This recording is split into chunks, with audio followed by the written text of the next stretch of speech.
y probablemente en 15 días te vas a morir. Sin embargo, una vaca, cuanto más pasto coma, grande es el suelo, el crecimiento es mayor. Entonces, tenemos diferentes formas de metabolizar.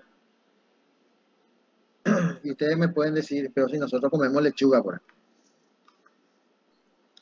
Bueno, de las lechugas podemos nosotros obtener ciertas vitaminas, minerales, pero energía propiamente dicho no. Ustedes se van a fijar después más adelante que erróneamente la gente le llama fuente de energía a las vitaminas. Las vitaminas no son fuente de energía. La fuente de energía natural que conocemos hasta hoy día son los glúcidos y los lípidos y ocasionalmente algunas proteínas. Pero hasta ahí no. Pero las vitaminas no entran dentro de donde se pueda obtener energía. No sé si me comprenden la idea. Sí, profe. ¿Alguno de ustedes pensó en algún momento que de las vitaminas podían obtener energía? Creo que yo no, profe. Bueno, ¿otra persona? Bueno, ahora que ya sabemos, podemos decir no, no mate.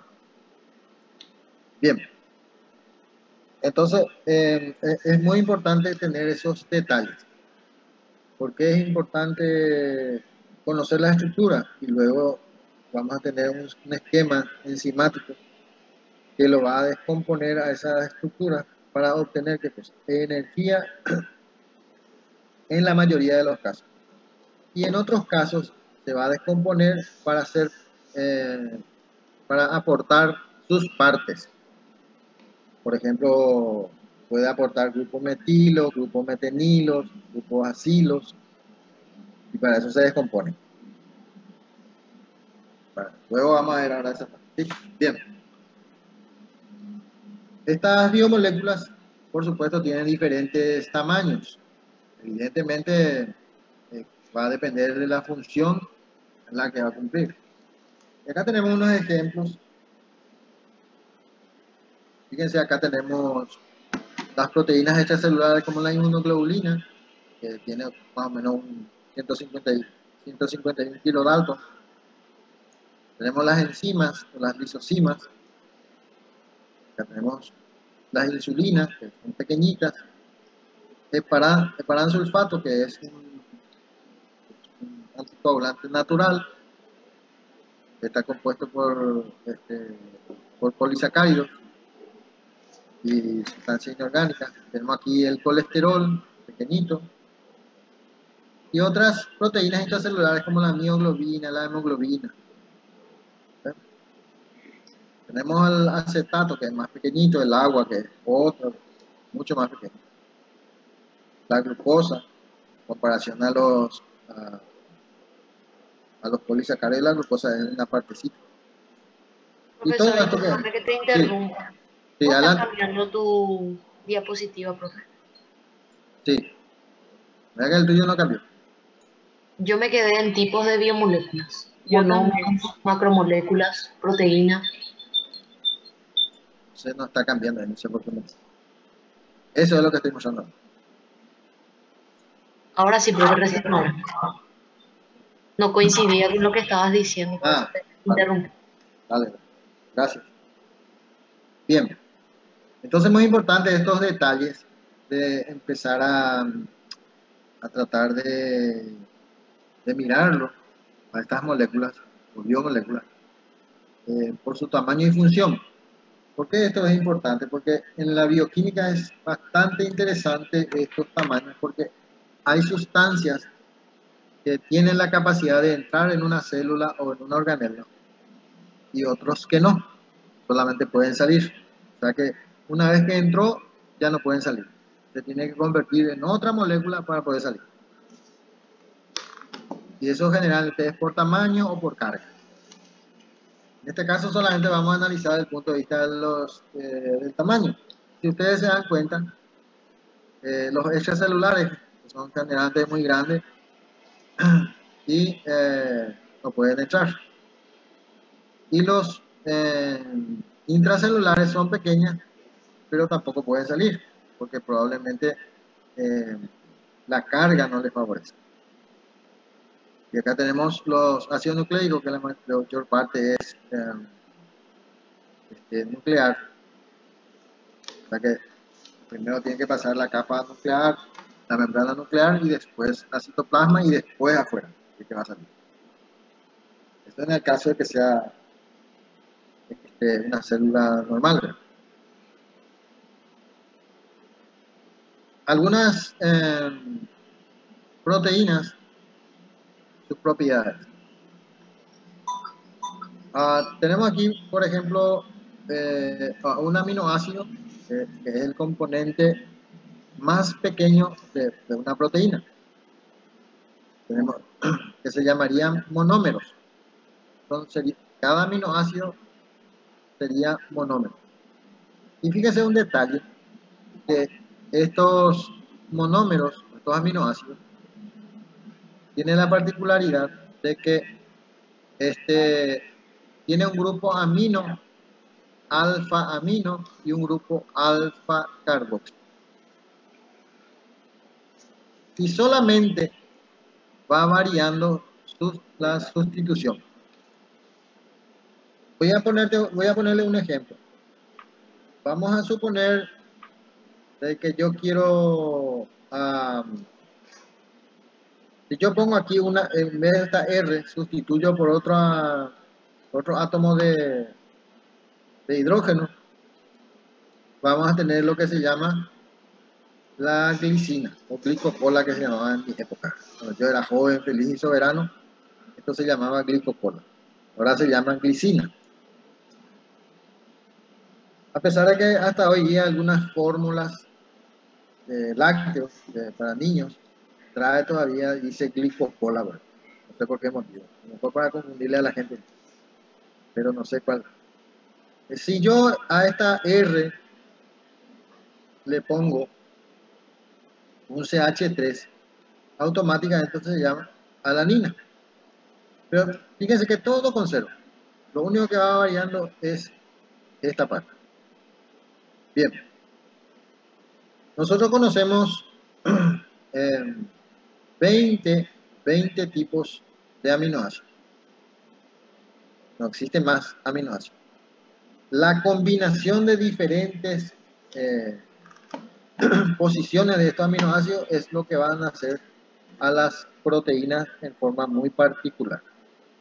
O sea que no existen secuencias primarias o características primarias o propiedades primarias que tengan la misma secuencia. De ahí está la diferencia en cuanto a las funciones que van a cumplir cada proteína. Otra propiedad, no le dije que este carbono que ustedes ven acá, que es medio celestito por eso. Sí, celestito. Muy bien. A eso se le llama carbono asimétrico. ¿Y qué significa asimetría? ¿Alguien sabe qué significa asimetría? Profe, ¿puedo decir Sí, claro, adelante. que tiene tipo sus 4 enlaces diferentes? O sea, tiene moléculas diferentes en cada enlace. O eso era quiral. Sí mismo. Bien. ¿Por qué es importante ese carbono?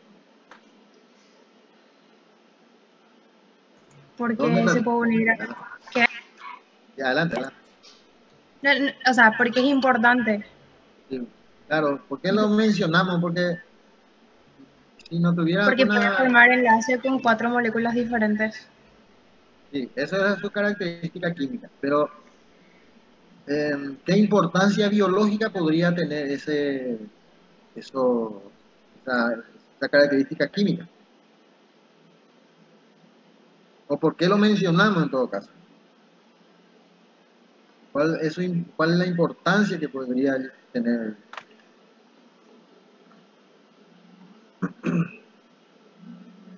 Bien. Entonces, de detectar o pillar lo que es un carbono asimétrico tiene su importancia. Voy a tratar de explicar un poquito mejor de lo que dijo la compañera, que está en lo cierto, no está equivocado. Pero asimetría significa que si yo le hago un corte aquí, ustedes ven el cursor, ¿verdad? Sí, profe. Profe, ¿no puede acercar un poco más tu imagen? Sí, claro que sí. Ay, es Ahí. demasiado grande. Bien. Si yo hago un corte aquí, ¿ven? Entonces, o parto por la mitad aquí, ¿me entienden? O parto por la mitad aquí, por donde ustedes digan, pero por la mitad. Voy a notar de que los sustituyentes que hablaba la compañera no son iguales. O sea, si yo corto aquí, esta mitad no es igual a esta mitad. ¿Estamos de acuerdo? Sí, profe. Y si yo corto aquí, ocurre lo mismo. Esta mitad no es igual a esta mitad. A no ser que sea aquí también un hidrógeno, que en este caso sería la glicina. ¿De acuerdo? Sí, profe. Bien, muy bien. Y eso es lo que se llama asimetría. Simetría sería igual. Una mitad igual a la otra mitad. Eso sería una simetría. Simetría. ¿Estamos de acuerdo? Sí, profe. Y asimetría sería que no son iguales. Por ejemplo, el cuerpo humano, ¿es simétrico o es asimétrico? Asimétrico. Asimétrico. No importa cómo lo cortemos.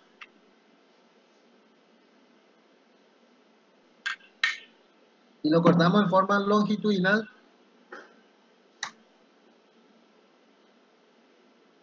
vamos a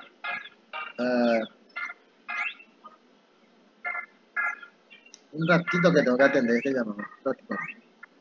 Hola. ¿Cómo andamos, chicos?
Bien.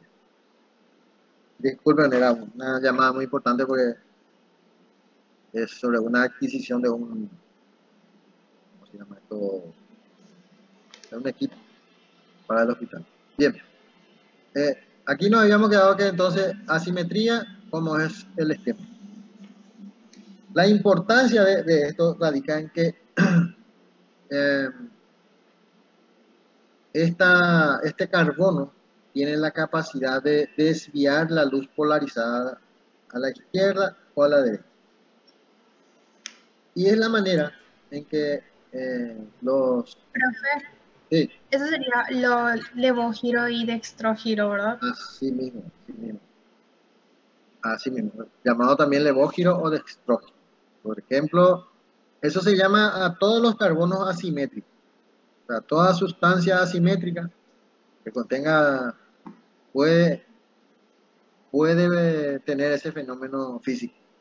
Ahora, hay algunas particularidades, por ejemplo, si hay dos carbonos asimétricos, que uno desvía a la izquierda y el otro a la derecha, evidentemente pierde su capacidad, que se llama las racemasas.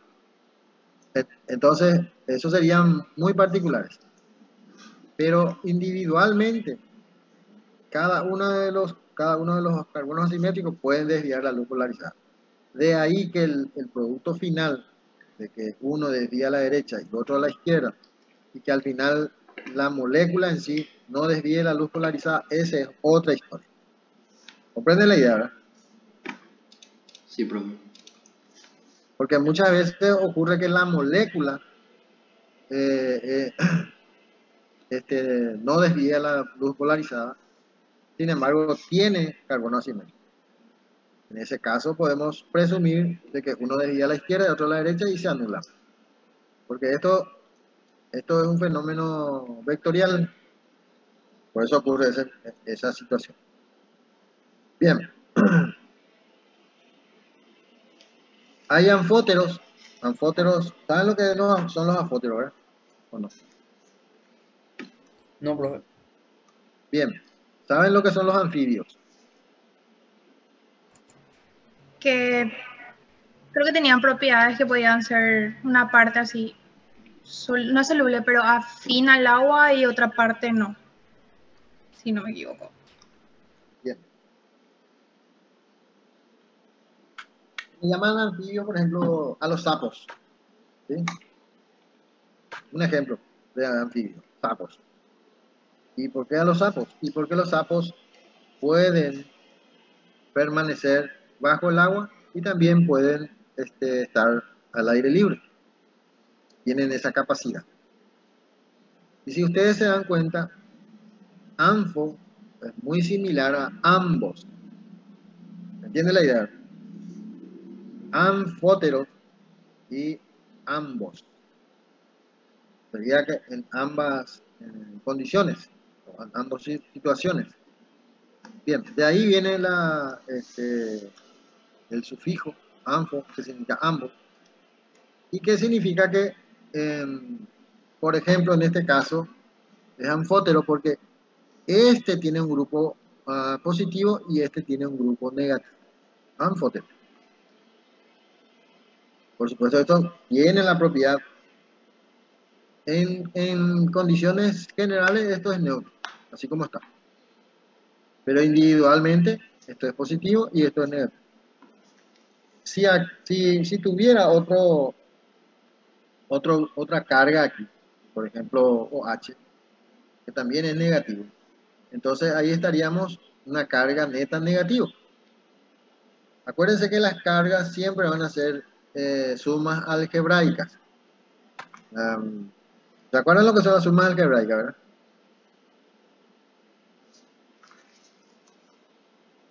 ¿Sí o no? Profe, pero vos estarías hablando ahora en esta molécula de que puede ser, o sea, tiene un grupo radical base y otro ácido. Que también se le llama anfótero, también. Por eso que decía, ambos significa ambas cargas, ambos pH, por ejemplo, en este caso coincide las cargas con el, o sea, si yo le coloco aquí de hecho que esto libera un protón, o sea, se comporta como un ácido, digo, como una base, y esto va a captar. Entonces vamos a tener NH2COH. Y vamos a tener un carácter ácido y un carácter básico, que también es. Entonces, esto en conjunto es, en este caso, carga neutra y por lo tanto también su carácter ácido se anula. Ahora, si ponemos acá un grupo amino, su carácter básico predomina sobre el carácter ácido. La carga positiva, hay dos cargas positivas y acá hay dos. Carga neta sería más 1. ¿Comprende la idea, verdad? ¿O no? ¿Puedes repetir, profe? Bien. Vamos a partir de la base de que ácidos y básicos. ¿Qué significa? Ácido es aquella sustancia capaz de captar un protón que está en el medio, y base es aquella sustancia capaz de liberar un protón en el medio. ¿Estamos de acuerdo? Sí, profe. Muy bien.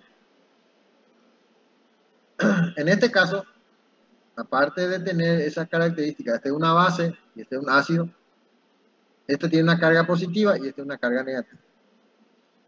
Tanto como ácido o como base o como carga, esto es neutro. Entonces,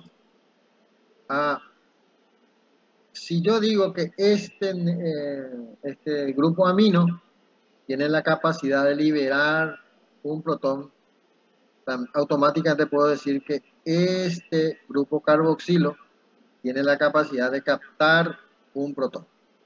Es decir, que este se comporta como ácido y este se comporta como base. ¿Estamos de acuerdo? Sí, profe. Muy bien. Si nosotros siempre vamos a decir que esta R es la única que se puede cambiar, el resto no va a variar. ¿Sí? El resto no va a variar. O sea que esta estructura, lo único que va a cambiar es esta, la R, que puede tener largo, corto, o puede tener un protón. No hay problema. Solo que, eh,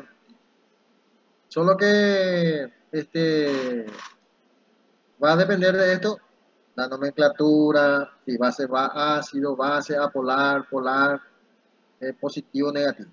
Que vamos a ir estudiando después ahora eso. ¿Sí? Pero ahora mismo lo que es importante es comprender que la característica que le pudiera dar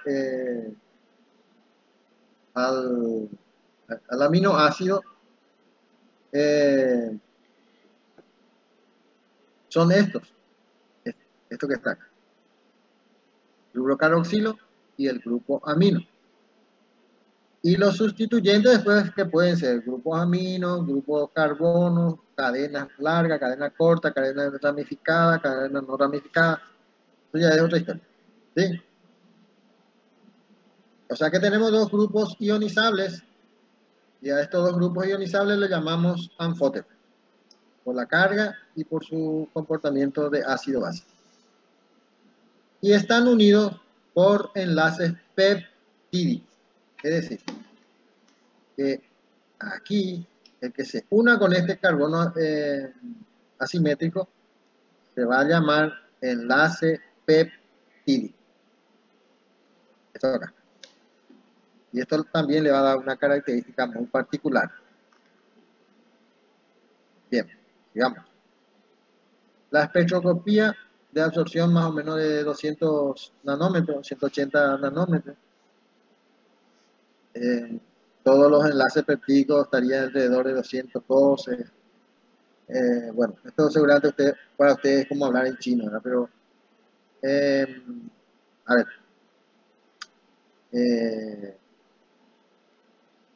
ustedes saben, ¿verdad? Que la longitud de onda representa diferentes colores. Sí, Entonces, profe. entonces cada sustancia tiene una longitud de onda en particular que podemos medir su absorción o su dispersión. ¿A qué le llamamos absorción?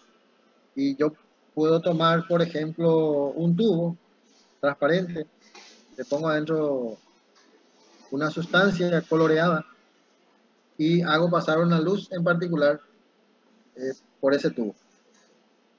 Entonces yo puedo saber cuánto cuánto de incidencia tiene de un lado y cuánto es lo que sobrepasó al otro lado. Esa diferencia se llama absorbancia.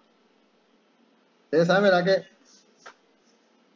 si yo tengo una ropa de color rojo y incide por el sol, ¿cuál es el que absorbe y cuál es el que dispersa? Y absorbe todos los colores menos el que irradia. No es que el rayo que es rojo. O sea que la longitud del rojo no es absorbido por la ropa. ¿Se entiende la idea, verdad? Y el blanco, entonces, ¿cuál va a absorber? El blanco no es la suma de todos los colores. Sí, no, los colores el blanco está compuesto por 7 colores. El color blanco O es sea, absorbe todos los colores. O sea, absorbe todos los colores o dispersa todos los colores. ¿Qué color es lo que vemos? El conjunto de haz de luz blanca, ¿qué colores?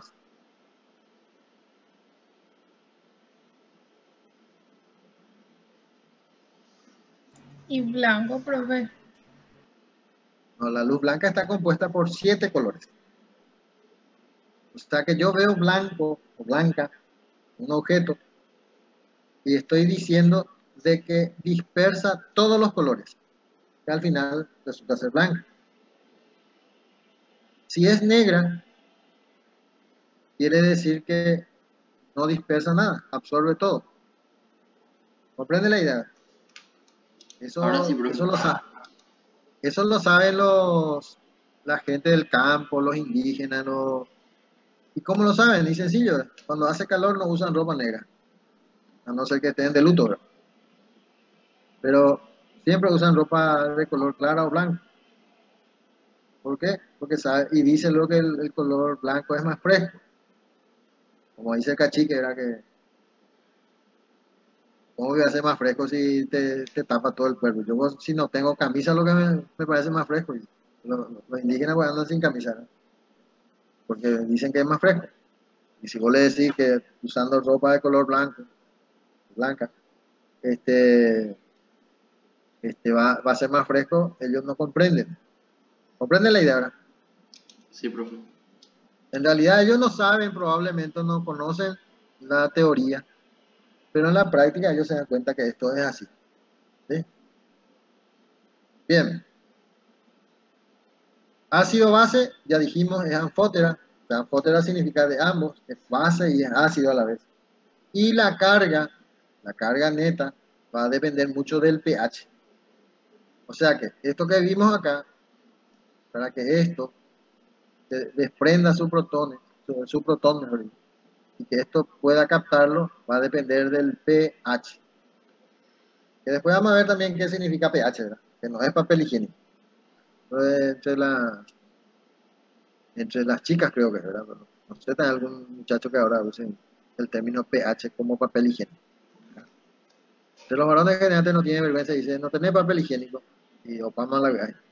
Y sin embargo, entre las chicas no es tanto así, sino que dice disimuladamente, no tenés pH. Bien, la solubilidad. Ah, esta solubilidad eh, es bastante compleja, no es que es tan sencilla. Va a depender mucho de eh, en qué medio se esté trabajando. Pero en general podemos decir que son solubles en agua. Y pueden volverse sólidos en ácido tricloroacético o ácido clórico o perclórico. Se vuelven sólidos. A ver, no solamente en eso, sino también puede ser, por ejemplo, el calor también puede volverlo sólido a las proteínas. Eh, el ejemplo claro de eso, por ejemplo, suele ser el huevo. Lo ponemos en agua caliente y luego se convierte en huevo duro. Y eso es proteína, pero se volvió duro. Nada más. Bien. Insoluble en solvente orgánico, por ejemplo en etanol, en cloroformo. Y la solubilidad también depende del pH y el punto isolétrico. Esto después vamos a desarrollarlo ahora puntualmente. Bien, estabilidad se desnaturaliza por el calor y se hidroliza con ácido. ¿Saben lo que es la hidrólisis, verdad? Es descomponer el agua en hidrógeno y oxígeno. Bien.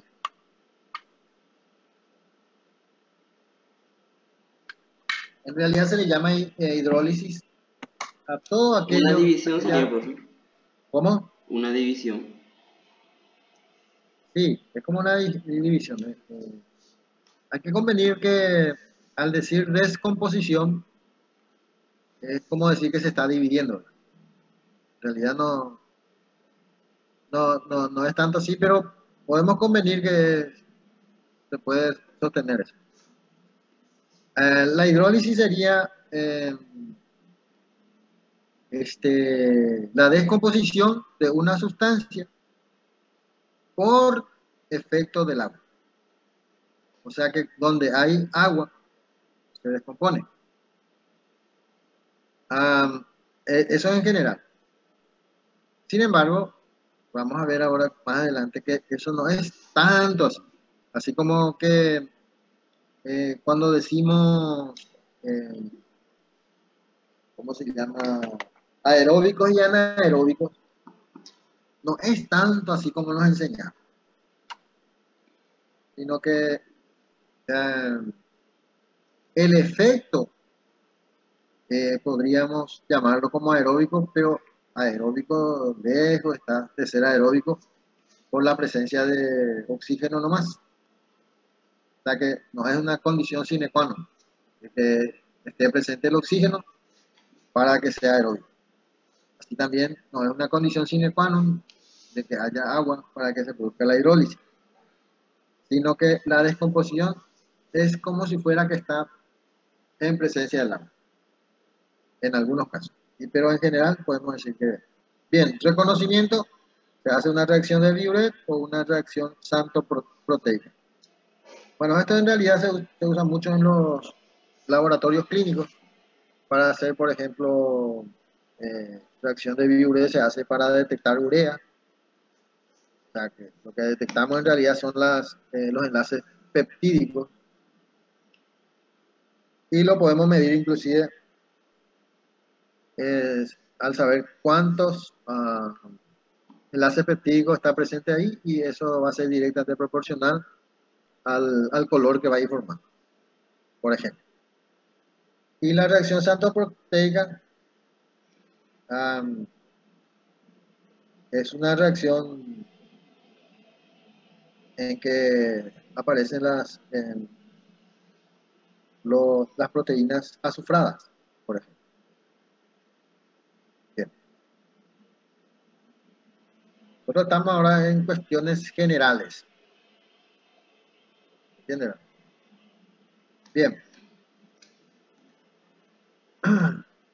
Aquí está tenemos, por ejemplo, dos aminoácidos como el triptófano y la tirosina. Y acá tenemos la longitud de onda. 240, 250, 260. Entonces, bien, si nosotros incidimos sobre la tirosina a 270 o a 280 nanómetros de longitud de onda, vamos a tener la máxima absorción. ¿Ves? Acá está. Es decir, cuando decimos que máxima absorción porque casi absorbe toda. Poquísima es la que sobrepasa. Eso significa.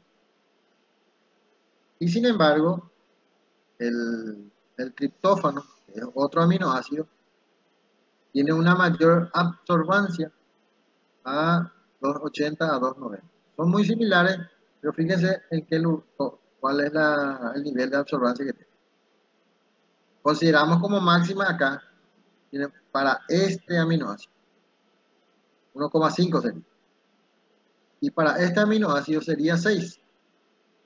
Es decir, si yo le pongo esta longitud de onda y absorbe entre 1,5, yo estoy diciendo, bueno, tiene tirosina. Y si absorbe 6, estoy diciendo tiene triptófano. ¿Se entiende la idea, verdad? ¿O no? Sí, profe. Bueno, una condición para que esto ocurra es que tiene que tener color. Las sustancias que no tienen color no se pueden detectar por este mecanismo. Sin embargo, hay sustancias que no tienen color y entonces nosotros le agregamos un color. Al que es transparente, por ejemplo, le agregamos un color a la que pueda absorber. O sea, le hacemos un artificio para detectar. No lo vamos a detectar. Bien.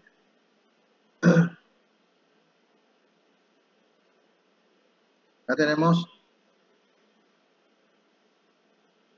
este es un grupo carboxilo, ¿ven? Carboxilo. Luego este tiene la capacidad de poder ceder sus protones. Entonces se convierte en base. Al ceder sus protones se convierte en base. Pero eso ocurre más o menos a un cierto pH, no en todos los pH. ¿Ustedes tienen alguna idea de lo que es el pH? Potencial hidrógeno. Potencial hidrógeno. Pero en castellano, ¿eso qué significa? El potencial hidrógeno, o sea, creo que era el menos logaritmo de la cantidad de hidrógenos que podía desprender una molécula, una sustancia. Sí. ¿Y el pH qué es? La medida de acidez y alcalinidad. La medida, es una medida, es una medida, es como si nosotros queremos comparar con algo, Hola. por decirlo así, de alguna manera. Dale, ahora Si nosotros medimos una habitación, ¿en qué lo medimos?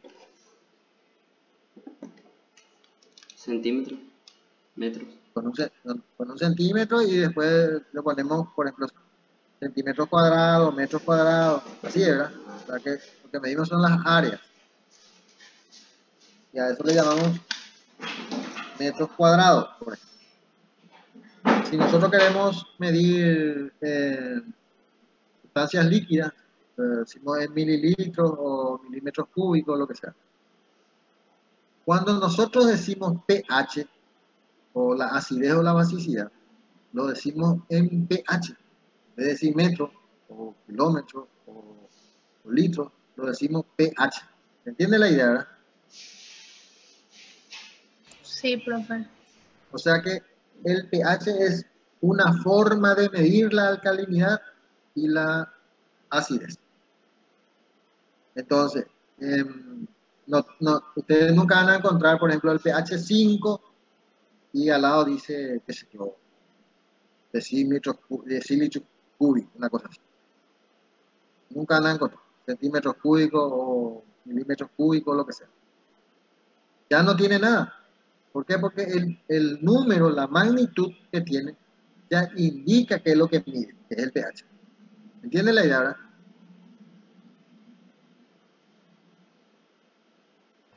O sea, es básicamente una escala. Es una escala, muy bien, ahí. Es una escala. Y que no necesita unidades de medida. O sea que si nosotros no le ponemos ninguna, ni es metro, ni es kilómetro, ni nada por el es su magnitud o el número y ya Unidad está. de medida es el pH. El pH es la unidad de medida. Exactamente. Muy bien. Entonces, fíjense ustedes, acá tenemos aquí a cierto pH, por ejemplo, a 3,5, a 3,9, mejor dicho, pKa, que después vamos a ver también qué significa, que es una constante para cada sustancia, y pKa a 4,2, quiere decir que a un pH aproximadamente de entre 3 a 5,2, 3,2 a 5,2, se comporta como base, y a 3,9 o 2,9 a 4,9 se comporta como ácido. Eso es lo que significa esto. O sea que va a depender del pH, su comportamiento. ¿Se entiende la idea, verdad? A ver. Bueno, después vamos a ver eso. Bueno, igual vamos a ver. Lo mismo ocurre en una base. ¿Ven? Este siempre va a ser una base. Acá no hay forma de que sea ácido. Entonces a un pH 6, o sea, sería 5 a 7, un promedio de 6. Entonces acá tenemos un ácido.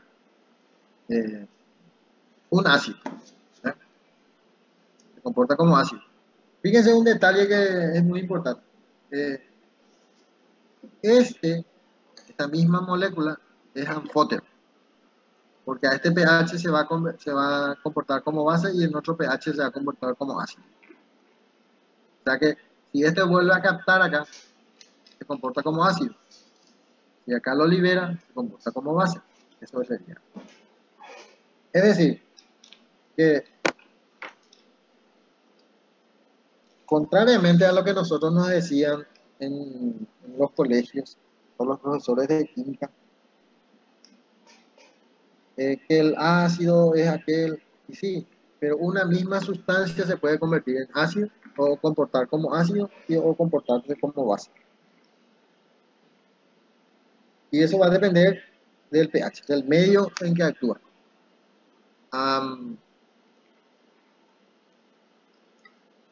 Esto es importantísimo comprender, porque a veces cuando uno no comprende esto, en una reacción bioquímica nos va a costar un poco comprender, porque eso es lo que ocurre en una reacción bioquímica.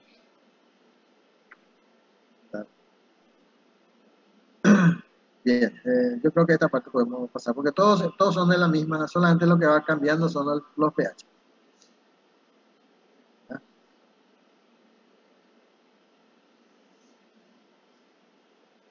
Esta molécula, por ejemplo, se comporta como ácido a 12,5. En otras condiciones esto no se comporta como ácido.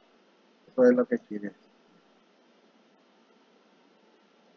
O sea, profe, que entonces hay sustancias que son ácidas pero se comportan como, o sea, con su pH Claro, 12 alcalino. exactamente, así mismo, depende. Voy a poner un ejemplo que yo suelo decir mucho, ¿verdad? Bueno, ahora ya no tenemos clases presenciales, pero suponiendo, ¿verdad? Suponiendo de que nosotros tengamos clases presenciales, eh, que yo me vaya a vestir, bueno, yo soy hincha del Olimpia, ¿verdad? Que yo me vaya a dar clases con la camiseta de Olimpia y short, campeón, y me voy entrando, olé, olé, olé, olé. ¿Qué es lo que estoy haciendo yo ahí? No que decir que estoy loco, ¿verdad? ¿Es cierto, verdad? Sí, Este sí, está profe. totalmente Kitty Fly. Bien. Lo correcto es que yo me vaya o lleve un guardapolvo, lleve una ropa de calle, lo que sea, pero una ropa bien, no tan deportiva, por decirlo,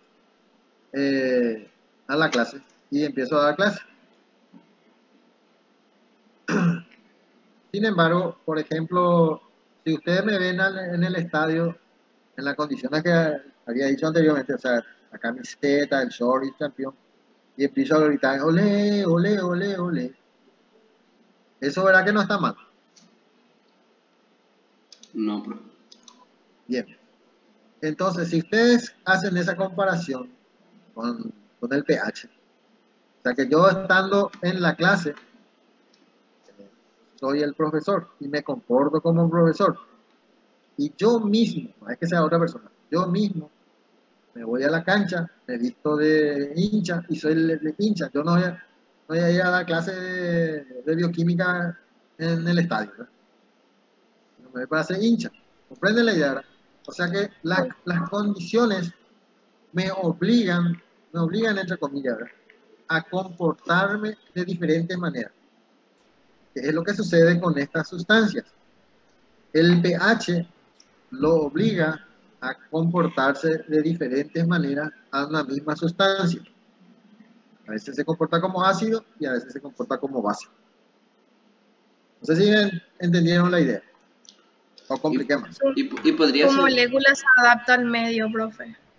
En teoría. Exactamente. Se adapta. Así como el ejemplo que les puse. Yo me adapto al medio, no me voy a ir trajeado ni con guardapolvo en el estadio. No está prohibido. Nadie va a decir nada. O sea, lo único que ya aparentarse es un desubicado, ¿verdad? ¿Qué viene a hacer este con guardapolvo acá? Esto no se trae acá. y al revés también podría ser, profe. Un alcalino se comporta como ácido. Claro, claro. Todo. El ácido puede comportarse como alcalino y el alcalino como ácido. Y eso va a estar modulado por el nivel del pH. El ¿Y en nivel del qué, pH es, profe, ¿y en qué sería un ejemplo de eso? y por ejemplo, puede ser el amoníaco. El amoníaco en un pH bajo se comporta como base y a un pH alto se comporta como ácido. Porque ¿cuál es la diferencia conceptual entre ácido y base? Que uno cede un protón y el otro capta. ¿Se entiende la idea? Sí, profe. Lo que significaría entonces, cuando yo capto, no importa que, por eso que decía yo, no es que un ácido siempre va a ser un ácido, ni una base siempre va a ser una base, sino nosotros lo que medimos es el comportamiento, no a la sustancia propiamente dicha. ¿Se entiende, verdad? Sí, profe. O sea, si volvemos a nuestro ejemplo original del profesor que se va vestido de deportista en la clase, no, eso no corresponde. En la cancha yo me puedo comportar de esa manera. Y lo mismo ocurriría si yo me voy de guardapolvo a la cancha, ¿verdad? No, ahí no es. Sin embargo, sigo siendo una misma persona. Bien, aquí tenemos un ejemplo de una titulación, en este caso la hemoglobina. Tenemos aquí la base, sería la base, y los equivalentes, y aquí el pH. El punto isoeléctrico, el punto donde las cargas netas son 0, sería a un pH 6.8. Ahí no es ni positivo ni es negativo, ni es ácido ni es base. Eso sería lo que... Y fíjense acá en este caso, la hemoglobina, pH ácido, 6, 4, 2. Cuanto más ácido es, se vuelve, se comporta como ácido. Y acá se comporta como base. ¿Ven? Va aumentando el pH hasta 12 y luego la carga neta en este caso es negativa. O sea que todo lo que sea todos los protones están liberados, por decirlo así. Eso sería el anfoterismo. Y esto ocurre cuando estudiemos, ¿cómo se llama? A la hemoglobina. Vamos a ver que esto ocurre perfectamente así. Por ese motivo lo que decimos que las proteínas son anfóteras. En este caso ponemos como ejemplo a la hemoglobina. La hemoglobina es una proteína, un tipo de proteína. Esta es la solubilidad. O sea, esto sería lo que veníamos hablando, ¿verdad? Es muy importante entender que la solubilidad va a depender mucho del pH. Es decir, fíjense acá, en este caso la lactoglobulina, a un pH 5 más o menos es su mínima solubilidad. Y antes de eso, 4,8, tiene una solubilidad muy elevada. Y la misma cosa pasando el 5.2, a medida que va pasando 5.6, ya empieza a aumentar otra vez. Esto ustedes pueden ver fácilmente con las proteínas. Cuando le pueden cargar sal, por ejemplo, salmuera. Si le ponen solución fisiológica, prácticamente todas las proteínas son solubles. Pero a medida que ustedes le van agregando sal, probablemente ya no va a ser soluble, al contrario, va a empezar a volverse sólido o se va a desnaturalizar.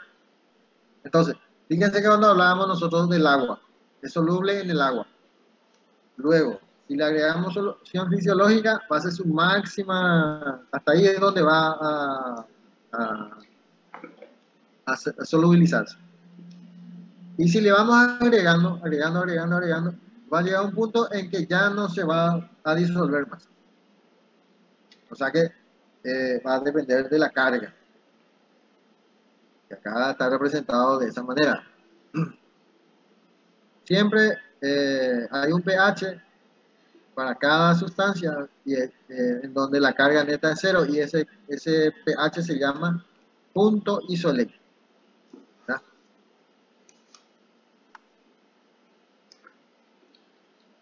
Esto es lo que decíamos un poco la fuerza iónica. Tenemos aquí unas proteínas y a medida que le vamos adicionando sal, estos se van separando, se van, se van, por decirlo así, repeliendo. ¿Verdad? Entonces, ven que acá, por ejemplo, esta es la solubilidad, esta es la fuerza iónica. La fuerza iónica es proporcional a la cantidad de sal que le ponemos. Entonces, la solubilidad es al máximo cuanto menos fuerza iónica tenga. Y va disminuyendo a medida que le vamos agregando fuerza iónica o sal. ¿Ya?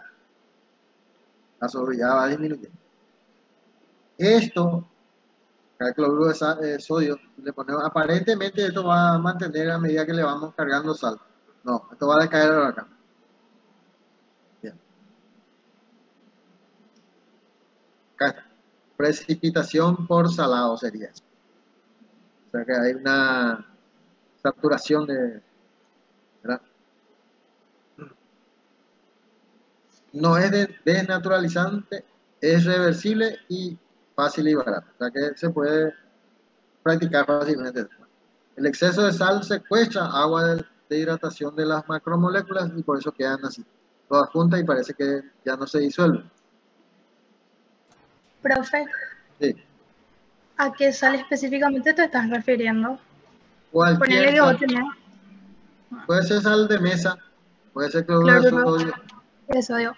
O sea que vos si sodio, tenés una solución con proteínas y le agregás sal, tipo en un exceso la proteína va a empezar a precipitar. Porque así ya es, no va a tener moléculas de agua con quien agruparse entre comillas. así es, o separarse, porque acuérdense que la solución, Sí. solubilidad es separación y la precipitación es unión. ¿Comprenden? Sí, profe. Esto está soluble, ¿ven? Y esto está insoluble, ¿ven? Porque ven, la sal capta todo el agua. Y Por acá eso, tendría que haber agua entre medio, ahora ya no hay más. por eso, profe, cuando se toma agua de mar se deshidrata muy ¿What? rápido, ¿verdad? El agua de mar tiene una particularidad, primero por su alta concentración de cloruro de sodio. ¿Verdad? Es más, el agua de mar también, por ejemplo, el mar muerto. Ahí la gente no se hunde, ¿verdad? No es que solamente no puede, no es... o sea, vos te tirás en el mar muerto y te vas a morir un poquitito y después ya vas a salir, ¿verdad? No vas a poder permanecer bajo el agua. Por varios motivos, ¿verdad? Uno de los motivos es que te vas a morir, ¿verdad? Y segundo, que la fuerza iónica te impulsa hacia arriba para salir. Por eso es mar muerto. No es que ahí no hay vida, ahí no hay nada. O sea, todo lo que cae y quiere ir al fondo muere. Está muerto. Bien.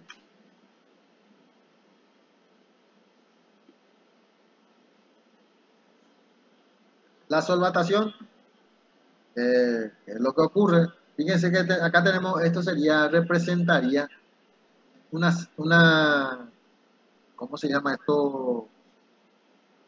Una sal gruesa. Una sal gruesa, vamos a suponer. Le agregamos agua. ¿Ya? Y el agua va retirando uno a uno, ¿ven?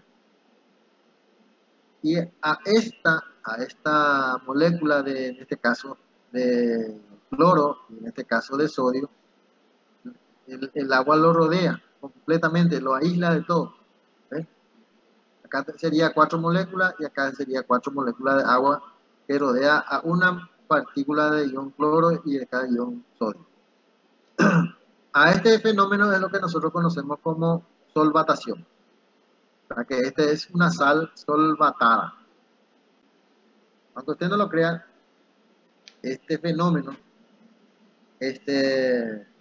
no se había observado hasta 1962 por ahí. Y un paraguayito lo diseñó y lo comprobó. Paraguayito y nada, así.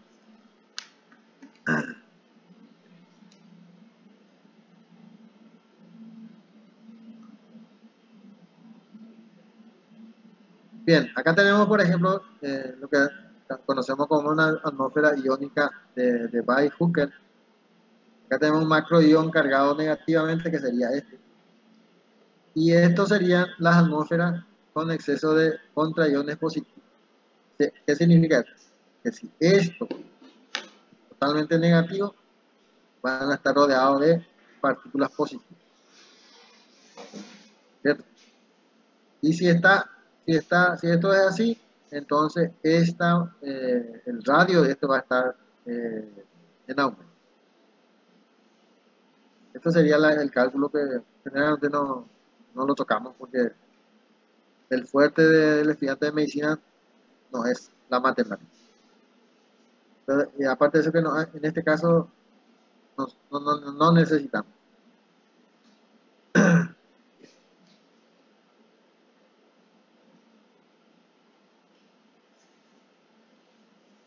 En el caso de los ácidos nucleicos, fíjense que ahora estamos estudiando las propiedades físicas de las biomoléculas.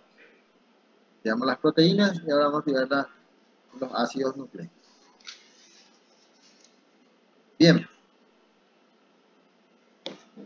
Los ácidos nucleicos son monómeros, que sería esto. Un monómero sería el fosfato con la ribosa y la base, que puede ser pirimidín o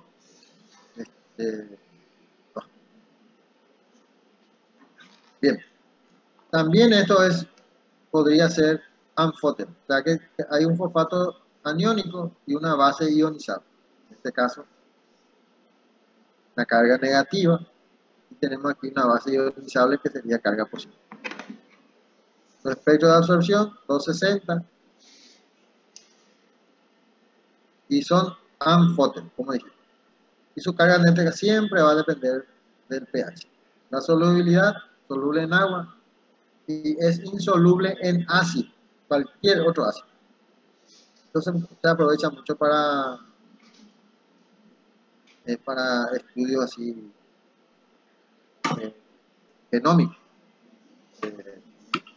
Por ejemplo, el COVID, para el estudio para detectar COVID.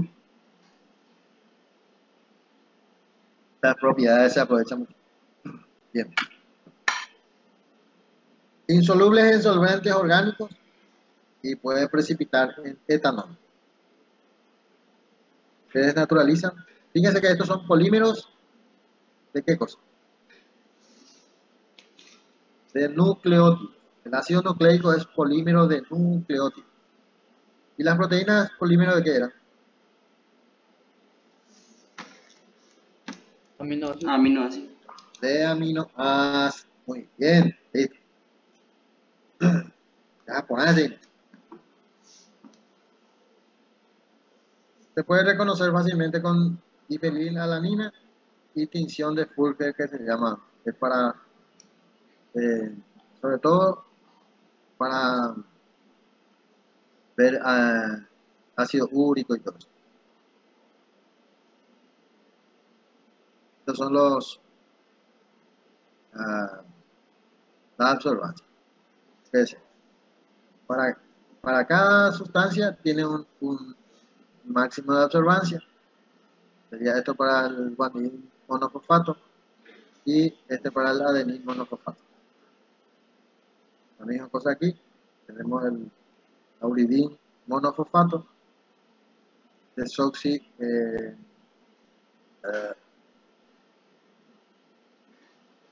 decitidín monofosfato y así. imidina, desoxitimidina, monofosfato.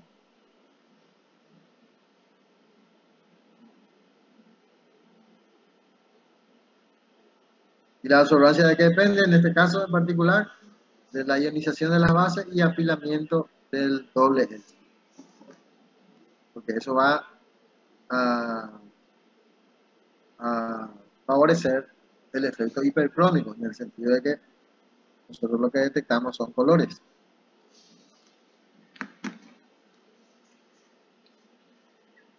Aquí tenemos la misma cosa, fosfato totalmente ionizado, a pH fisiológico, cargas netas negativas y repulsión entre cadenas dependientes del ion. Fíjense acá, pH fisiológico, ustedes saben cuál es. 7 pues es profe. O 6. 7.4. 7.4 es el promedio. 7.35 a 7.45. El medio sería el 7.4. ¿Sí? Ustedes van a notar ahora más adelante de que no todas las sustancias son ionizables a ese pH, gracias a Dios. O sea, fíjense que la ionización de muchas sustancias, todas las sustancias que vimos hasta ahora, depende del pH. Pero fíjense que nosotros no podemos tener en el organismo pH 1, por ejemplo. Bueno, podemos tener, ¿verdad? Pero en situaciones muy particulares. Por ejemplo, en el estómago podemos tener un pH 1, pero en otro lugar ya no. O no podemos tener un pH 12. En el intestino lo máximo que llegamos es a 8, 8.5 más. Entonces ahí está la ventaja que tiene la función fisiológica. O sea, para eso nosotros estamos estudiando esto, para entender por qué tal sustancia funciona así dentro del organismo y fuera funciona de otra manera. Y por qué el pH es el que modula estas conductas, por decirlo así. Los lípidos. Los lípidos son monómeros. Pueden ser triglicéridos, fosfolípidos, fosfolípidos, colesterol. Todos ellos son conocidos como lípidos.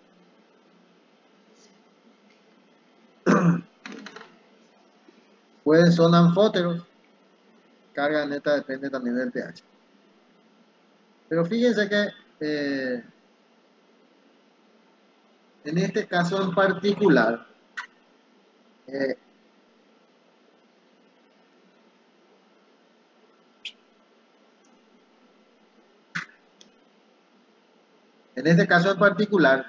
no estamos hablando de polímeros, son todos monómeros. Es decir, nunca van a formar polímeros los lípidos. Son ácidos grasos o son ésteres de ácidos grasos. Lo correcto. Sin embargo, cuando hablamos de ácidos, de proteínas, de ácidos nucleicos y de polisacáridos, estamos hablando siempre de polímeros. Todos saben lo que es la polimerización, ¿verdad?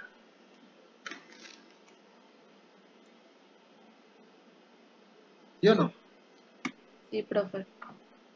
Muy bien. No, pregunto bien porque si no estamos hablando de cosas que después no se entiende y ese va a ser un motivo para no comprender. Bien, la otra cosa que quiero mencionar en medio de esto es que ustedes preocúpense de comprender ahora, de comprender. Y luego cuando lean, preocúpense de aprender. Si ustedes hacen al revés, ustedes pretenden aprender ahora, van a aprender seguramente. Según la estadística, el 10% de lo que escucha uno del profesor aprende. En algunos son más buenos y dicen que hasta 20. pero yo creo que ya está bien. Es decir, que el profesor lo que hace o tendría que hacer como función es que vos comprendas y que al leer puedas aprender fácilmente. O sea que con una lectura, si vos comprendiste bien la clase, con una lectura ya liquidamos el texto. Tienes que preocuparte de aprender cuando lees un libro.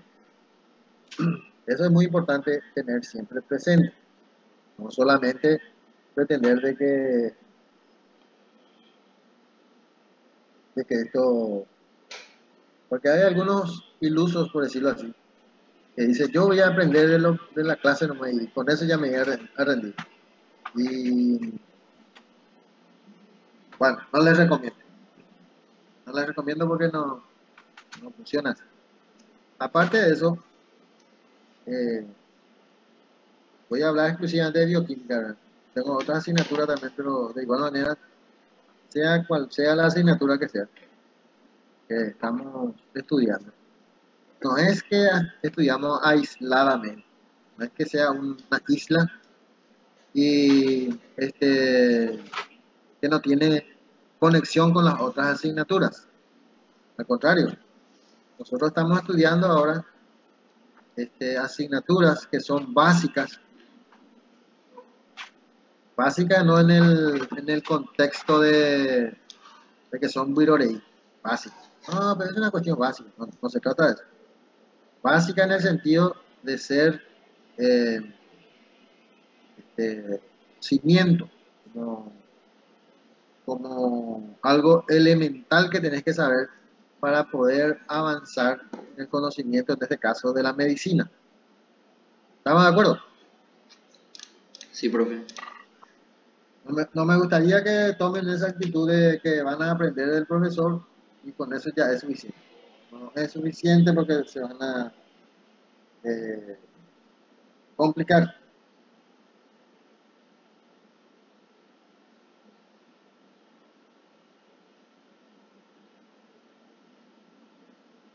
Bien.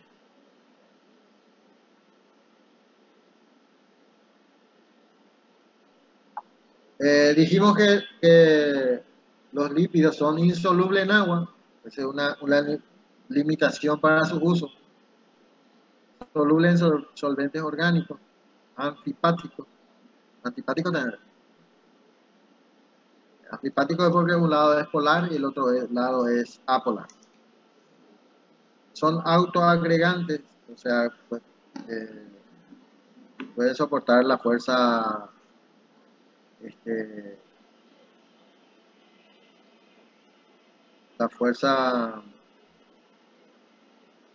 fue el nombre.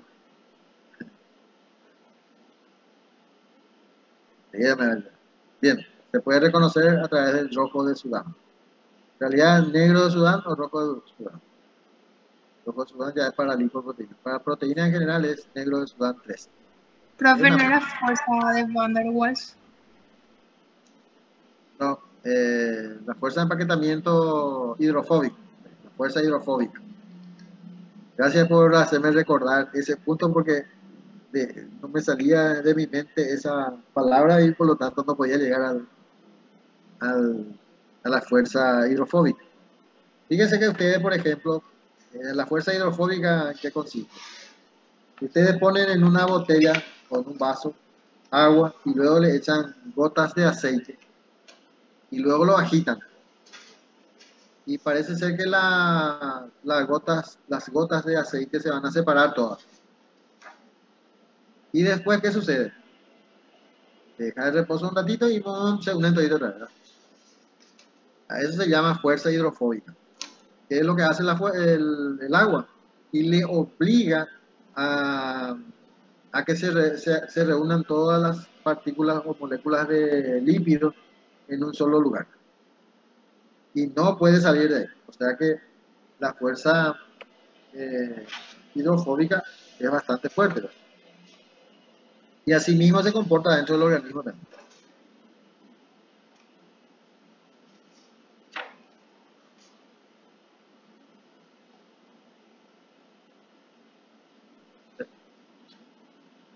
Pero esta es una forma de que no está acá porque, por ejemplo, separar eh, este lípidos por cromatografía es es solamente para estudiar, pero no tiene en la práctica no es muy eficiente. ¿Hay alguna pregunta que quieran hacer ustedes? Por ahora no, profe. Por ahora no. Muy bien. Vamos a cambiar de...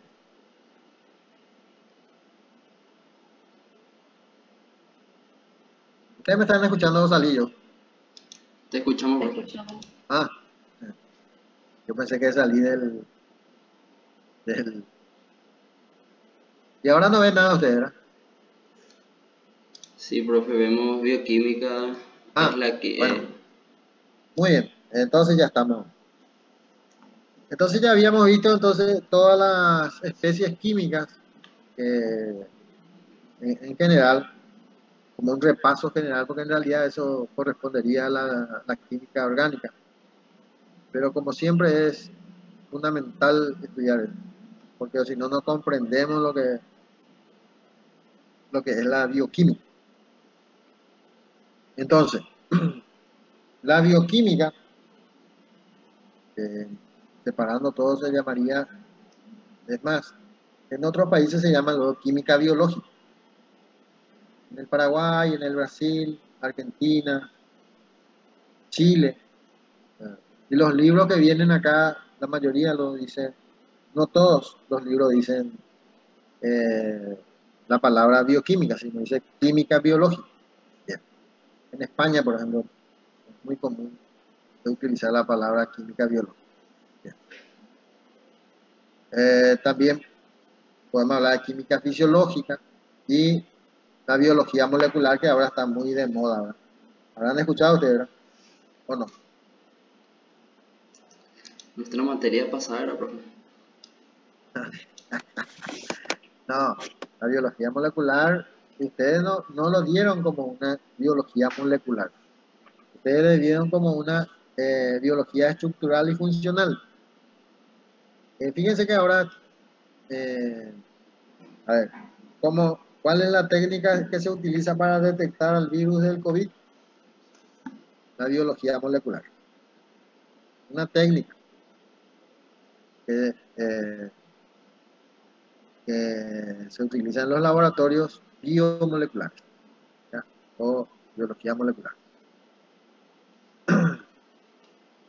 Entonces, es la ciencia que tiene una conexión entre la biología y la química. Eso se llama bioquímica. La vida en su nivel más básico y esencial es un fenómeno bioquímico. Es decir, a ver, más en la próxima clase probablemente le voy a dar unos trabajos prácticos para hacerle pensar un poco, ¿verdad? Bueno, hoy en día pues ya no es tanto así porque el problema del internet a veces copia y pegue y vos no te enteraste de lo que pasó, ¿verdad? Ese es un problema desde mi punto de vista para el aprendizaje. Si bien cumpliste con el rigor académico de presentar el trabajo, eh, te perdiste el rigor del aprendizaje. Y si bien es importante presentar el trabajo, porque ahí se califica, no menos importante es aprender la idea del trabajo. O sea que, a ver, nos metieron tanto en la cabeza, probablemente en el colegio y la escuela, de que el profesor te da una tarea para ayudarte en tu nota. Así, Pío. Pues yo no pienso así. ¿Cómo, profe? Que cuando Así es que está claro, el proceso en la escuela ahí. Entonces sí o hay, sí hay que hacer tarea. hay que hacer tarea en la escuela y en el colegio también. Y con esa idea venimos de que vos haces la tarea porque viste que en el examen podés fallar. Entonces el proceso te va a salvar. Así pues más o menos se interpreta todo esto. Y para mí que esto es un mal, no es un bien, es un mal. ¿Y por qué es un mal? porque se pierde la otra parte que el profesor te da una tarea para que vos puedas comprender mejor el tema. No solamente para mejorar tu nota. Pero el alumno, el paraguayito, yo no sé si todos los alumnos del mundo, ¿verdad? Pero el paraguayito es calidad, ¿verdad? No le da un changüí y ahí por ese changüí te van a meter.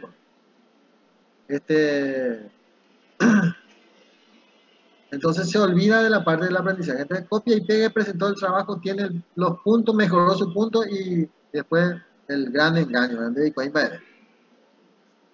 Y después, lo que ya a mí siempre me preocupa, y siempre digo, ¿verdad?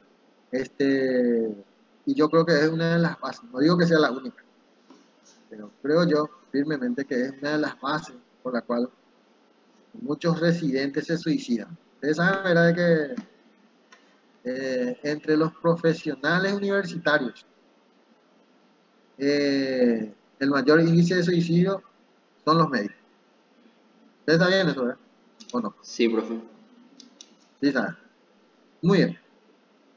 Y yo atribuyo, personal, no tengo un estudio profundo, pero por una cuestión de deducción, atribuyo a que gran parte de los que se recibieron y tiene esa tendencia, aparte que tiene que serlo un daño psíquico que haya tenido, ¿verdad? No solamente eso, pero colabora en gran medida la decepción que tiene de la profesión porque no hay cuaipa. Podríamos decir que, por ejemplo, en mi época, yo me recibí en el año 1990. Estaban nadando todavía con nosotros. Y, y la bioquímica que se recibió un año antes que nosotros, la mejor egresada se suicidó. Y a mí me llamó muchísimo la atención eso. O sea, estudiar bioquímica y ser sobresaliente no es poca cosa. Para mí que es un ídolo, ¿verdad? Pero esa persona, yo creo que no pudo confrontar la realidad con lo que era su proyección de lo que es ser bioquímica en esto. Pongo ese ejemplo porque podría poner los residentes que ahora se tiraban al sexto piso ahí al residente, ¿no? Del IPS. Pero da lo mismo. Es muy importante, desde mi punto de vista es muy importante ir, ir cubriendo todo lo que a vos te corresponde en esta etapa de tu vida. O sea, ¿qué es lo que tenés que hacer ahora? Y estudiar. ¿Qué es lo que tenés que hacer? Es aprender. Y pasar de grado, que es importante, pero mucho más importante es aprender. Y al que aprendió, casi tiene asegurado que tiene que haber una cosa muy rara que tiene que pasar para que no pase no sea promovido de curso, ¿verdad? Lo normal es que vos aprendes y vas a pasar. El pasar no garantiza haber aprendido, eso sí. ¿Por qué? Porque hay diferentes maneras, así como le decía, vos podés copiar y pegar un trabajo, no aprendiste nada y sin embargo tuviste una buena nota. Y ahora con el tema de selección múltiple, el tema de como esto que estamos haciendo, la virtualidad, que yo estoy seguro que muchos de ustedes prendieron la computadora pero no están atendiendo. Si en la clase cuesta hacer eso, quiero ver que andas acá vos mirando tu teléfono y todo, algunos estarán en la pileta con este calor, qué sé. Y unos cuantos que están atendiendo. Bien. Pero a todos yo les insto a que atiendan y que lean. O sea, ambas cosas. Algunos de ustedes trabajan ahora para estudiar, okay, mientras están estudiando.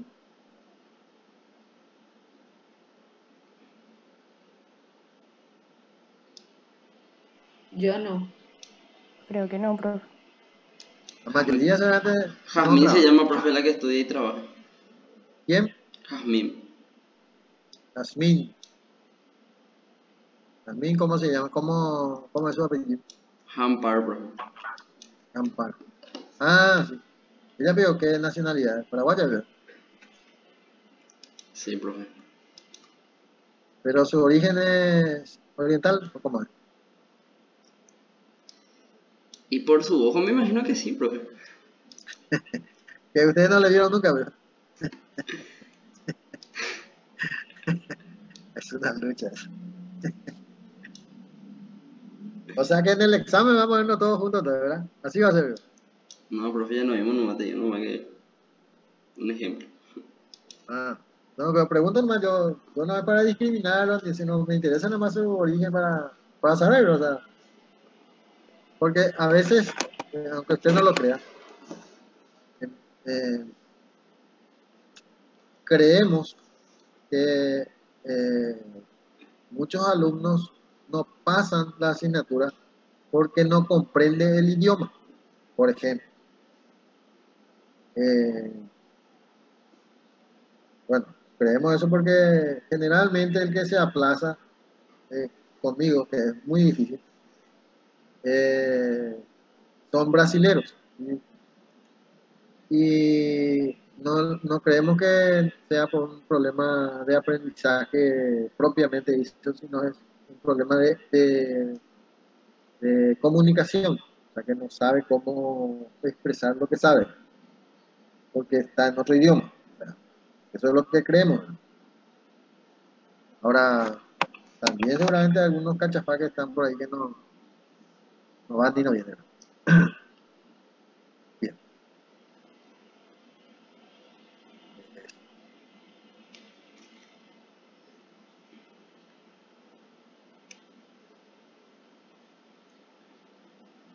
Bien, O sea, tenemos que entender, profe, el significado de las palabras. Eso es lo que quería claro, llegar. claro, es muy importante. O sea, de hecho que, inclusive nosotros los paraguayos, hay palabras que lo utilizamos pero no sabemos qué significa. O sea, vos utilizás una palabra así continuamente y después, ¿y eso qué significa? Y eso significa que empezás a chulear ya que no, en realidad no sabes. Eh, una palabra común que solemos usar es la palabra etcétera. Y tenemos una idea de lo que es la etcétera, pero si vamos a escribir para un examen, por ejemplo, ya no sabemos. Así funciona, ¿verdad? Sí, profe, así mismo. Entonces, es muy importante saber el significado de las palabras. Es más, yo creo que una de las carreras que más necesita aprenderse el significado de las palabras es medicina, inclusive sus raíces. ¿Por qué? Porque muchas de los términos que se utilizan tienen un origen, una raíz latina, o sea, viene del latín y que se castellanizó. Entonces, eh, comprender esa magnitud del idioma es bastante ayuda. Bien, en las cuestiones biológicas, la bioquímica tiene una gran influencia. O sea, en las reacciones llamadas vías metabólicas, que son prácticamente las mismas en todos los seres vivos. Prácticamente no existe una diferencia. Bueno, hay algunos seres vivos en particular, pero en el 99% de los casos, las vías metabólicas son comunes. Tal es el caso, por ejemplo, que al ATP se le conoce como la moneda universal. Sería como el euro, pues en Europa. Todo el mundo usa el euro en Europa. Entonces, el ATP es para todos los seres vivos, no es solamente para el humano o para el perro o la vaca, todos los seres humanos, bacterias también incluyen, todos los seres humanos, todos los seres vivos. Bien. También la información hereditaria es codificada químicamente de modo idéntica en todos los organismos vivos. O sea que lo que van a variar siempre van a ser las secuencias. Por eso que de repente pensar en cómo funcionan el origen de la vida es bastante complicado. De hecho, que hasta hoy día nadie lo resolvió. Todos son teorías. La teoría del evolucionismo no es aceptado por los genetistas. La teoría del Big Bang no es aceptado por la teoría de la evolución. O sea, todo contra todo. Bien. La bioquímica natural se trata con las moléculas encontradas en organismos llamadas biomoléculas, que son las básicas que ya vimos de la verdad. Acá este es un resumen mucho más. Aminoácidos que forman polímeros llamados péptidos y proteínas. Carbohidratos que forman polímeros llamados polisacáridos o carbohidratos complejos. Las grasas o lípidos que pueden formar estructuras supramoleculares, que son ésteres de ácidos grasos. Las bases nitrogenadas que forman parte de bases de polímeros llamados ácidos nucleicos. Este sería un resumen de lo que habíamos dicho hace rato. Y hay otros componentes como ser los ácidos carboxílicos, los compuestos inorgánicos. Bien, fíjense que acá dice, tenemos todavía como unas moléculas inorgánicas, pero sin embargo está en el organismo. Parece una contradicción. Porque lo orgánico y lo inorgánico es una conveniencia, no es una cuestión que sea real, es una conveniencia. O sea, estamos de acuerdo, ¿verdad?, de que el hierro lo consideramos inorgánico, pero sin embargo sabemos que forma parte del organismo de los seres vivos, en particular de los seres humanos. El calcio y todo, magnesio. Bien. ¿Hay alguna pregunta que quieran hacer hasta ahí? No, profe. No. Bien. Una persona que cree ser buen conocedor de la química biológica tiene que tener unos conocimientos de biología celular, química orgánica, química inorgánica, físico-química y matemática. Eso va también para los médicos, ¿no? Para ser médico se necesita saber todo eso. Por eso que estudiamos en la parte básica.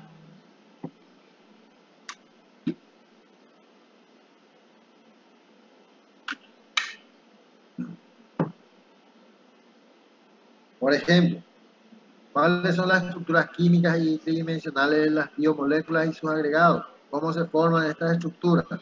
Y cómo las propiedades de las moléculas se modifican cuando dan formaciones a estas estructuras supramoleculares. Son preguntas bastante complejas si no tenemos conocimiento básico de biología celular, química orgánica, química inorgánica, físico-química y matemática. Porque muchas cosas, muchos de los elementos podemos descifrarlo desde el punto de vista matemático. Las organizaciones jerárquicas y la de biología, bueno, células, tejidos, ¿verdad?, órganos, sistemas. ¿Cómo era eso? Organismo, población, biosfera. No me acuerdo. No. La estructura básica, o la organización básica del cuerpo humano sería células. Las células forman tejidos, los tejidos forman órganos, los órganos forman sistemas. Y todo eso se forma parte del cuerpo humano. ¿Se entiende cómo funcionará? Sí, profe. Sí, profe. ¿Ah? Es como la teoría de la evolución. Las partículas formaron moléculas, las moléculas se organizaron para formar células, las células se organizaron para formar tejidos, los tejidos se organizan para dar órganos, los órganos se organizan para dar sistemas, y todo eso sería el cuerpo humano completo. ¿Se entiende la idea, verdad? Sí, profe. O sea que esto representaría de esta manera, ¿ves? Tenemos unas cadenas peptídicas, polipeptídicas, forman una estructura, forman la superestructura, forman una célula. Las células forman los tejidos, estos son los órganos, y esto formaría lo que es el cuerpo humano. ¿Se entiende, verdad? Eso habrán dado ustedes en biología. Sí, profe. Bien, ¿cómo funcionan las proteínas? ¿Cuáles son los mecanismos moleculares de los catalizadores? ¿Cómo enzimas y receptores reconocen moléculas específicas? ¿Y cómo receptores transmiten información? Por ejemplo, una de las preguntas clásicas. O sea, ¿cómo, por ejemplo, una inmunoglobulina sabe a quién atacar? ¿Saben lo que son las inmunoglobulinas, verdad? Está de moda eso.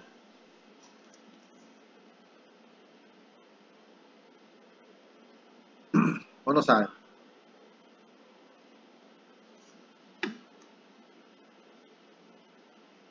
¿Qué cosa, Anticuerpos, profe? profe. Las inmunoglobulinas. ¿Le conocen a las inmunoglobulinas o no? Anticuerpos, profe. Son los anticuerpos. ¿Para qué sirven los anticuerpos? Para... Como una barrera de defensa. Para defender el organismo. ¿Cómo lo hacen?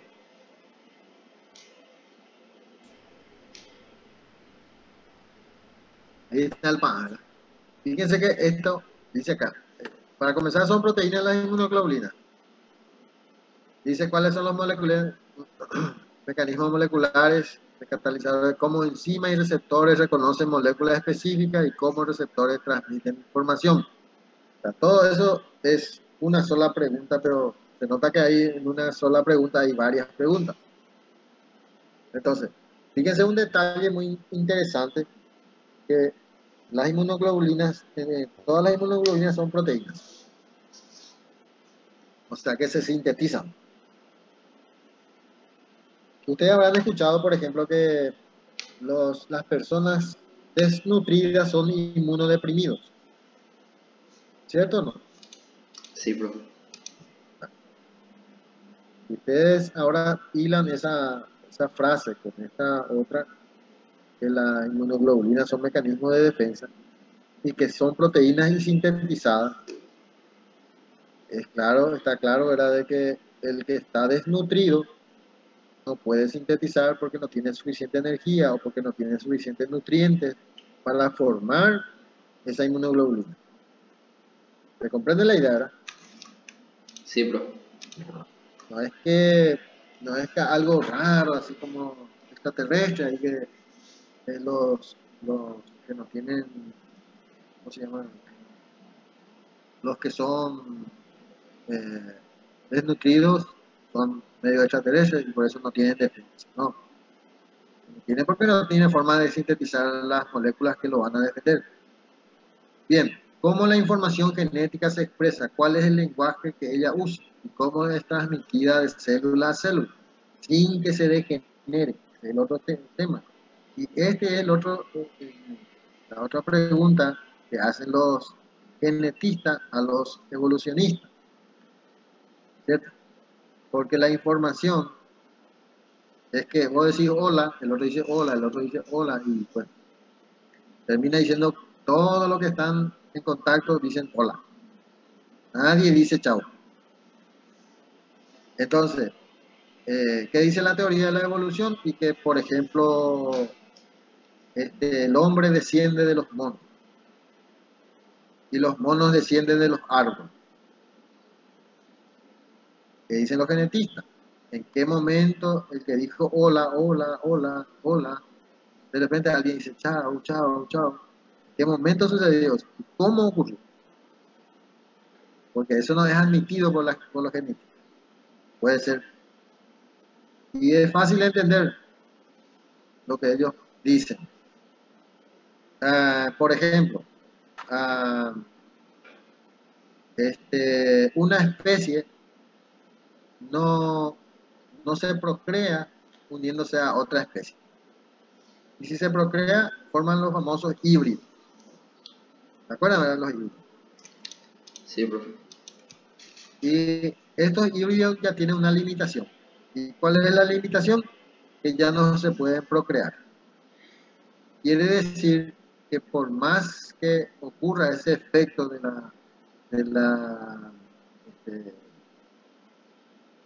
transformarse de una especie a otra especie, ya no puede procrearse.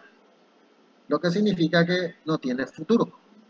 Porque cualquier especie que no pueda procrearse, llega el término de su vida y terminó esa especie.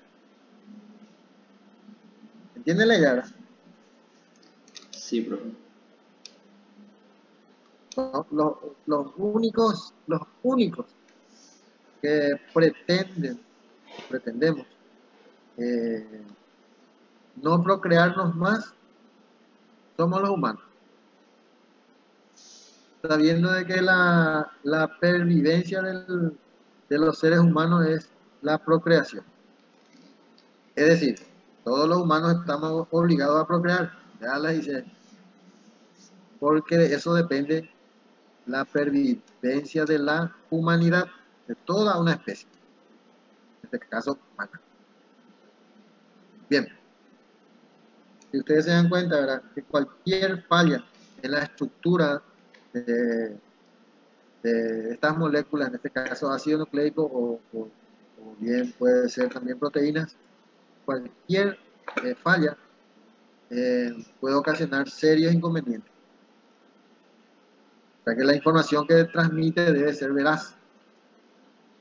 Bien, ¿cómo las moléculas biológicas y las estructuras supramoleculares son sintetizadas? ¿Quién lo genera eso? ¿Y cómo sabe que en ese momento tiene que sintetizar y no en otro momento? Son preguntas que uno debe resolver y esto es lo que vamos a tratar de resolver durante el transcurso de todo el año, porque este año. ¿Cuáles son los mecanismos de control que coordinan los grandes números de reacciones que ocurren en las células? ¿Por qué una reacción no se produce más rápidamente que otras? Todos esos detalles vamos a ver. Vamos a tratar para que podamos desarrollarlo y entender. Y luego, por último, cómo las células y los organismos crecen, se diferencian y se reproducen. Entonces, otra cuestión. Está claro, ¿verdad?, de que nosotros nacemos con una célula y nos vamos a morir con otra célula. No va a ser la misma célula con la que nacimos. ¿O no? Sí, profe. Y no, profe. ¿Ustedes saben cuántos días la piel se renueva? Cada 30, profe. Entre 20 y 30 días, dependiendo de la edad, ¿eh? Esto va a depender mucho. Porque la piel de nosotros los viejitos ya poco se renueva. Ya no es tanto como... Por eso que aparentamos con una piel así más ajada, más... menos activa, pues. Bien, ¿qué significa eso? Que nacimos con una piel y nos vamos a morir con otra piel, que son células. Y la misma cosa ocurre con la sangre. ¿Cada cuánto mueren los glóbulos rojos? 120 días. De 90 a 120 días, por ejemplo. Y los glóbulos blancos,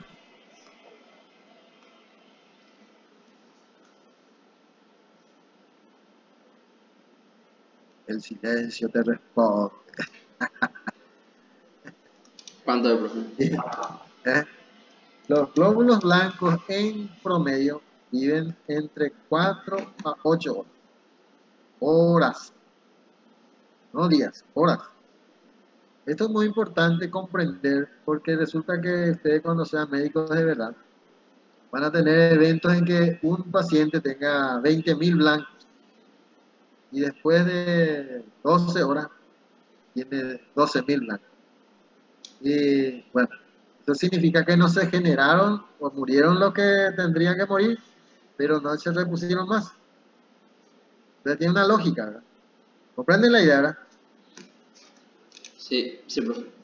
No es que alguien se equivocó en particular. Bueno, eso pues también va con un cambio de la clínica del paciente. No es que el paciente está igualito que hace 2 horas, 12 horas, y bajaron sus glóbulos blancos, por ejemplo. No, eso va acompañado de que, por ejemplo, ya no tiene fiebre, ya está anímicamente más estable, con más ánimo. O sea, no sé si me entiende lo que quiero decir. No es que es una cuestión mágica, sino eso se traduce en una expresión clínica. Que también, si Dios quiere, ahora ustedes van a tener conmigo bioquímica clínica, que justamente trata de todos esos detalles. Luego, por último, el burum bum bum de la bioquímica es tratar de encontrar el origen de la vida. Entonces, ese es el ideal de lo que es la bioquímica. Bueno, esta es la evolución. De hecho que la teoría del Big Bang, ¿ven? Acá por ejemplo, al final el Big Bang no es por la explosión nomás el problema. O sea, no es lo que se plantea, sino que el origen de la energía que aportó para que estas moléculas pudieran organizarse es el Big Bang. Es por la energía, no por la explosión. ¿Entiendes lo que quiero decir? ¿Te acuerdas que habíamos hablado de que no hay síntesis de nada si no hay energía? Bueno, la misma cosa aquí. El Big Bang lo que hace es la energía. Wöhler, por ejemplo, trató de hacer de hecho que hizo un experimento y pudo sintetizar la urea. Y hizo más o menos como esto, ¿ves? Aquí están todos, tenemos agua, tenemos grupos amonio, CO2, nitrógeno, oxígeno, todo está acá. Y la energía, en este caso sería el Big Bang, la explosión, es la que va a juntar todo esto para que esto se organice y evolucione, las células y así sucesivamente. Bien, entonces, ¿qué es lo que sucede? Fíjense que supuestamente nosotros salimos de aquí, nos vamos aquí, nos vamos aquí, y luego somos esto. Ya estamos, aquí está Adán y Eva, unos leones, y tal. Esto representaría a los animales, todos los animales superiores. Bueno, y Wöhler lo que hizo fue, tomó en un frasco de vidrio nitrógenos, CO2, oxígeno, hidrógeno y vapor de agua, y lo conectó a un pararrayo, así como hizo Frankenstein para sobrevivirle al monstruo. Y de ahí detectó de que esa energía pudo reunir esas partículas que él puso en el frasco de vidrio. Es un frasco especial, no es un frasco de Nescafé, es un frasco especial, pero de vidrio. Y detectó que se formaron moléculas de urea. La urea es un producto de degradación de las proteínas. O sea que, por ejemplo, si vos comes carne, cuando orinas, estás orinando urea, que es el producto de lo que comiste. ¿Se comprende la idea, verdad? Sí, profe. Muy bien. Y ahí es donde se pensó más fuertemente, inclusive, en el tema de la teoría de la evolución. Bueno, estos son los libros que, estas láminas yo voy a alzar en la plataforma, ¿sí? O sea, que ustedes van a tener, hay diferentes libros que ustedes pueden utilizar, pero no tienen que olvidar que el texto fundamental que vamos a usar es Leninger, que está acá primerito, ¿verdad? Después está Nelson y Cox, el principio de la bioquímica. Bueno, después todos de Blin también es muy bueno. Montgomery también es muy bueno. Todos son muy buenos. Pero el que más o menos se ajusta a nuestro programa es Lenin. Algunos artículos que ustedes pueden revisar acá están. Ahora que estamos en la era de la tecnología, es espectacular. Bueno, ahí vamos a estudiar esto, pero yo creo que acá vamos a dejar. Porque a medida que yo estoy hablando, yo siento que ustedes van desapareciendo de frente a su pantalla. Entonces lo que vamos a hacer es ver, compartir mis antigones.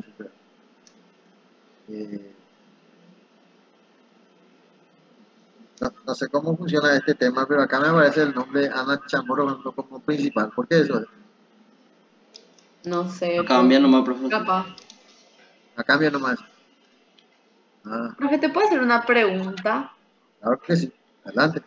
Tengo entendido que los exámenes van a ser presenciales y mi pregunta es, ¿cómo son tus exámenes? ¿Son todos completa o selección múltiple? ¿O cómo? Bien. Tus Eh, exámenes para la materia de bioquímica. sí. Yo particularmente suelo poner las tres formas. Hay varias formas de poner, pero las tres formas más comunes, pues. Selección múltiple, une con flecha, pinta y colorea, falso y verdadero, y completa. Y dibuja te faltó. Ahí dibuja, a la profe Ana le gusta mucho poner dibuja tal estructura, ¿no? Cosas así. Gracias, profe. Como yo soy muy malo en tema de dibujo, entonces generalmente no pido, el dibujo soy malísimo. No es que me parece que soy malo, soy malísimo. Entonces, quiero llamar a la lista y tengo que aprender cómo se hace eso. Profe, entonces Antonio Blanco sería un resumen. Antonio Blanco, yo les cuento que Antonio Blanco es un libro muy interesante en muchos aspectos, pero hay que tener mucho cuidado para leer porque dice que es curepilo, ¿verdad? No es que yo tenga algo en contra de los curepilos, pero ellos pues siempre buscan no sé cómo te voy a decir, lo que es claro, espera un oscuro y entonces por eso que yo a las personas que entienden, o sea, comprenden, mejor dicho, la bioquímica, yo les recomiendo también Blanco, ¿verdad? Pero para aquellas personas que no está muy adentrado en el tema, no les conviene. Le conviene leer Leninger, que es un libro muy extenso, pero una vez que lees, una vez vas a leer, después ya no vas a leer. ¿Ok? Profe, Es muy claro, sí, escucho. el libro de Leninger, por si acaso vos no tenés en formato PDF, así para... Tengo, creo, pero no es la última, no es la última versión, sería le salieron dos versiones más después que yo tengo. Pero puedo facilitarle sin problema. A la delegada le puedo poner en su... creo que de una vez no se va eso. Tengo que enviar por parte porque es muy pesado. Ah, sin problema. Le envío a la delegada y ahí comparte con ustedes. Y también pueden utilizar como guía de estudio de las láminas, las proyecciones, para ubicarse y sobre todo para recordar algunos aspectos de lo que hablamos, cuál sería el alcance y todo eso. Eso sería lo ideal.